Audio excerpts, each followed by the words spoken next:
This episode is brought to you by Field Notes. Every once in a while, a new brand comes on the scene that actually makes me really interested. This brand, Émigré, has some roots, okay? There was, oh gosh, what was the name of it? I had a tote bag for us, like craft something, I can't remember. Same founder, co-founder. Émigré are making products for modern travelers. They claim that it has the robustness of outdoorsy stuff because they have a lot of chops and history designing products for that. But it is designed for the minimal aesthetic of the modern professional traveler. Modern professional traveler. I mean, that's what this brand really represents. And watch this.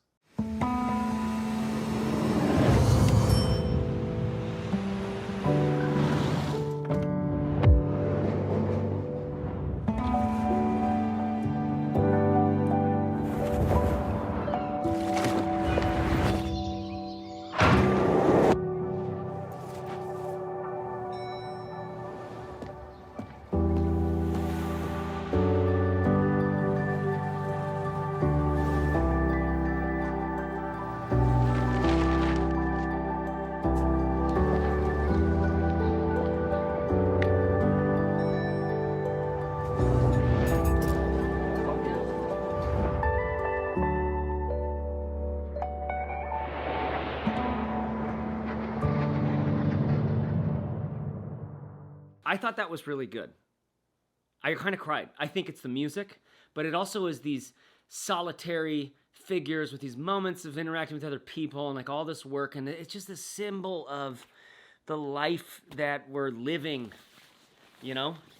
Where we think work is gonna solve all of our problems in the world, right? We think that all of our challenge with meaning and love, romance, culture, life and death, and our own sort of mortality, right, is going to be solved by we're doing important things and we're living in these isolated little environments. And anyways, I just felt a lot in that video. This is the backpack, okay? And I got a lot to say about this material already. And then this is the Boston bag, very historical kind of bag. You know, one of the cool things about it is just like nurses. Nurses in Boston, God, I'm liking this handle already. If you saw a woman carrying a bag like this, which is bigger than what they were using in New York, more fashionable style purse sort of bag, if you saw a woman carrying this, you knew she had medical training. It's like, thanks, Grandma. Anyways, Boston bag, literally named after, like it was a popular bag in Boston. 100% recycled Robic nylon, all right? You can see maybe some of this kind of texture. This is a fascinating material, all right? I'm very excited about this. This is showing significant chops. Craftsman tote, what was the name of that tote? No. This being 100% recycled, this exterior material, I'm excited about because it does not feel like your standard recycled polyester. Backpack straps that easily hide away. Why do you want that? Because you're going briefcase mode, all right? That's why. Because you're like, look at me, I'm in Zurich, and I have to go to my business meeting, man. Oh, look at this handle. Can you see this? See this? This is robust in the way that I want it to be. Slightly pulled off the surface of the bag. Front of the bag has a little pocket in here. What do we think about the interior material? See these little pen loops? You see this little like leather, it's probably faux leather trim right here. It looks like it might be real, but I think it's gotta be faux. Two pockets, it's kind of split down the middle and a little bit of space. Excellent little quick access. Got my phone in here and my AirPods. This thing is so structured. There is nothing in here except for stuff on the front, and it is still standing up. That sort of rigidity. By the way, our little hooks onto this down here. See this little detail? This hook is pretty good. I am noticing, I like this little loop right here. Anyways, that rigidity, I'm curious. What do you think of the look of this thing when it's on. It's making the strap effectively taller because it's at an angle. Okay, our zippers here are these kind of like YKK fashion zippers. They're like metal. They're metal. They feel great. I like that we're not dealing with water-sealed zips on these. Robust bar tacking all along. So far, I am seeing the evidence of that robust outdoor capability. Big, chunky, custom. You know, it looks like an M, but it's actually that E with those lines. Admin, and look at this fun thing. You see? Can you see there's some dimension over here? All right, place for our pens, place for our notebooks, and other stuff. Oh, look, they sent a little notebook. This is a good time to talk about our sponsor. Field Notes, right now, are making my favorite pocket notebook. It's this Expedition that is waterproof and tear-proof paper. That is a dream to write in. It feels so good to write in, and I don't know. I use this little Belroy micro pen, and I still haven't run out of ink. But writing in this thing feels like a dream. It's so smooth because it's this waterproof, tear-proof paper, and because of that, it's really robust just going into my pocket, okay? I leave it in there with the pen. I always have it.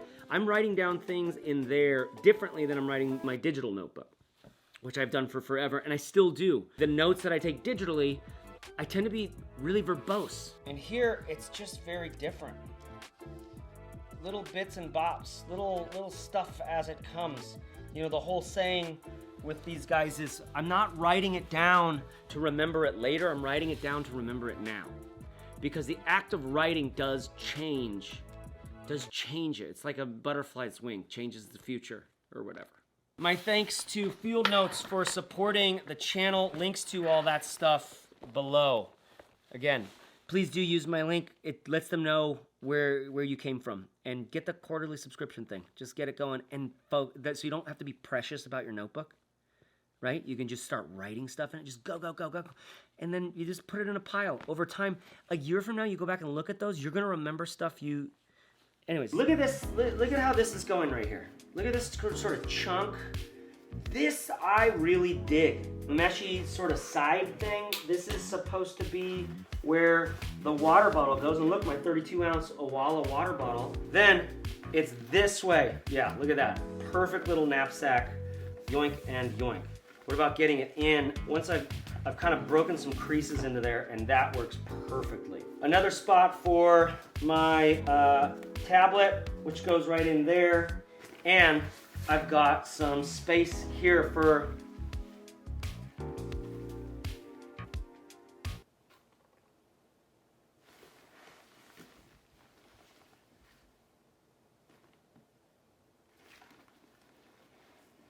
my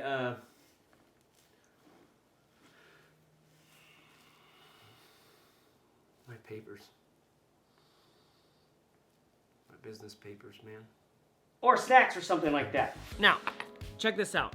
I have here some clothes. This would be a sample quick business trip for me. A pair of Western Rise pants. I'll link to everything in this segment below. They're really, really thin. They're very, very light. They're extremely robust. I've literally hiked hundreds of miles on actual trails in these, and I've also, you know, gone to the pub and had business meetings, and they look like a nice jean. A hooded merino sweater from Aviator that's all black and is actually quite warm. Proof merino, probably my favorite softest merino shirt that I found so far. Ooh, a shirt from Nomadic. They started making some shirts and stuff. I'm not done testing this thing yet, but so far I have liked it. And then a long sleeve from Free Fly. This is my jammies. This is a pair of shorts from Vuori. This is a long sleeve shirt from Free Fly that's made out of bamboo, and it's nice and soft. And then a pair of board shorts. So check this out. I bet I can fit all of this in here. I know some of you are like, where's the underwear? Come on, man. I got my ex officio going. If I'm going for a couple days, I don't need any other undies. Look at that. Nice little solid little number. I am missing these. So I'd have to wear these and put the... Anyways, I'm missing these. That's a bummer. These are my headphones. Do you know about these? The Focal. These talk about professional.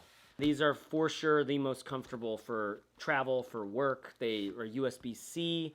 You can plug them into a regular headphone. They're Bluetooth, they're noise canceling, and they're just so comfy. So I always tend to live in a pair of over-ear active noise canceling. Now, the Boston bag, slightly bigger, all right? Probably basically slightly wider and definitely more capacity. Epic handles, but look at this little jiggle on top. Let's see what we like about. I mean, these handles are so stiff in the best way, and let's see how I feel about those together. They're, you know, like with it like this, there's a way it wants to be carried. This wants to be carried in its right hand. Actually, I could just flip it around if I needed to. Okay, so you're gonna figure out this is actually backwards. So for me, right hand, this, just based on the angle of how these handles are working, this is like what's on the outside. Sorry, I'm just thinking these things through based on, like, you know, you can't have this underneath this one. The same backpack strap technology. Let's see if we've got, oh no. All right, there's no backpack straps. This is just the shoulder bag. So same material and width and everything as the backpack straps over here, which is classy. And I wonder, you know, this bag isn't massive, but if I had a camera and my computer and a few other things in here, because I think I could fit that stuff, it could get heavy, and this may feel like A, a little thin, and B, not quite, there's nothing on the inside that makes it tacky or stick to me a little bit, which I have noticed does make a nice difference. Nice little design again, little detail on these loops. These are great loops. So here's what we're working with, all right? You do the one arm and we're to the back, okay? One arm and we're to the back. Oh, hi, I'm very sophisticated. In a business suit, you really aren't doing this very much, unless you're like, you really don't care. But the good thing about that is I don't have to go one arm to the back. I got a bagel and a coffee. All right, on one side, we've got a bunch of admin. Look at this, I love this admin. I mean, there is just a thickness in this that is so nice feeling. There's a little bit of fleece in here. Goodness gracious. And this little guy, this feels a little silly. What am I, putting coins in here? Big old wide. This is like 17-inch type stuff. Now on the front, you do still have that same little pocket, and then behind that pocket is our main compartment, which does not open clamshell. So everything's meant to be organized and accessed from this top. I think they have a packing cube that like fits in here, which I don't understand why they wouldn't send it to me so I could showcase it to all the lovely people searching for this. Great little surprise secret business paper spot. You know what I'm talking about. Confidential. I don't know what you're talking about. What business papers? Sir, we searched this bag. We couldn't find anything. We know you've got it, Terry. That's stupid. But look at this side. Mesh, waterproof. It doesn't have a waterproof zip, but you can see on the inside, we're talking about maybe an inch of capacity. They've designed this for dirty clothes. Wet clothes, dirty clothes, anything like that. Great little feature. It's not gonna, hopefully, stink up the rest of your bag, but everything inside of here is going to get gross. You wanna make sure you pull that stuff out right when you get to where you're going. And then this mesh one, let it breathe, put in your undies and your socks and keep those sort of separate. One thing I'm wondering, I don't know if you could see this, I'm wondering what the patina looks like this on over time, and I'm serious about that word patina. I think there's a chance that this, like leather, does have a kind of functional wear-in sort of thing, but it's too early to tell. Okay, just to give you a sense of size here, here's all those clothes, which could arguably, I could probably fit into these dang packing cubes here, but a really loose, you know, bit of capacity. There's everything from that I had packed into the everyday bag right here in that one compartment. Only thing I'm missing now is water bottle, which there is a spot for over here. And then I would guess I'd just throw my headphones right in there. Now I'd probably keep my zippers over on this side, which is where the water bottle is. So on the right side, if I'm looking at the front of the bag, now I've got everything in here with my handles, which I probably would not leave buckled because I want to be able to get to both of these. And I don't mind that gather. That little bit of gather is like not an issue. You know, that's relatively easy. I'm carrying by hand. I'm putting it on the ground. I'm kicking it down the road when I'm in customs if I don't want it on my shoulder. You know, it's standing up on its own. This feels fine, this shoulder thing, but again, I would love some sort of smart stickiness that also has a little bit more width. Like this is Tom Binn's ultimate strap. It's got some stretch and some stickiness on the back. It also is kind of curved.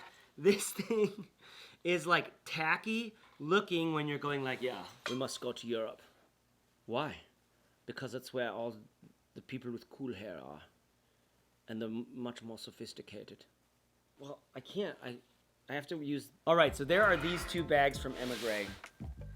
I am pleasantly... I knew there was gonna... I hoped it was gonna be good. Everything made sense to me the moment I felt this Robic nylon, because this is just really nice. It's the kind of bag, like both of these bags are like, commit to that for a long time. You could really be with this bag for a really long time. I love this size. This is great size. This is great for daily carry if you've got a lot of stuff going on. It's got enough structure and padding, so if you're doing like music or film or something like that, you could, you know, and it's got a nice look. Thanks to Émigré for sending these out. Thank you to Field Notes for supporting the channel. And may all your, use my links on both of these. It really supports the channel. It really does let people know where you're coming from. And I'm just an independent creative over here who's like scraping by. I know I'm living the dream that so many of you, like I talked to this guy at the gym the other day. He was like, dude, that's my dream. I'm like, it's not your dream. Trust me. It's once you get through the idea that you're like, cool, I have like free stuff. When free stuff starts to be a burden, that's when you're at the very beginning of doing this kind of thing for a living. And I'm not complaining. I'm like hopelessly unemployable and creative, and I get to think through what could I do. But I also have to make those ideas monetizable because I have kids and house to pay for, and like I guess so I'm grateful when brands work with me. I'm really grateful when you travelers and people who care about your gear use my link, and that goes for everybody that you're really committed to or you're connected to in some way online. When they're using affiliate links, use those links because it does help. It helps those brands know where they're coming from. It also, I get a couple bucks. It's not very much when you purchase something. It's really a shitty frickin' industry because most of the sales that are coming from this video for these guys aren't going through my links, right? But the few who do, it really matters for my finances and for my relationship with those brands. That's my humble plea. Or you can just like not buy stuff and support me on Patreon, which I'll link to that below. Which there is right now a video up there just for the patrons. It's a little bit like, I like sent it there. I was like, should I publish this? And several people were like, no, you shouldn't publish this. Okay. Be yourself. Everyone else is taken. Bye.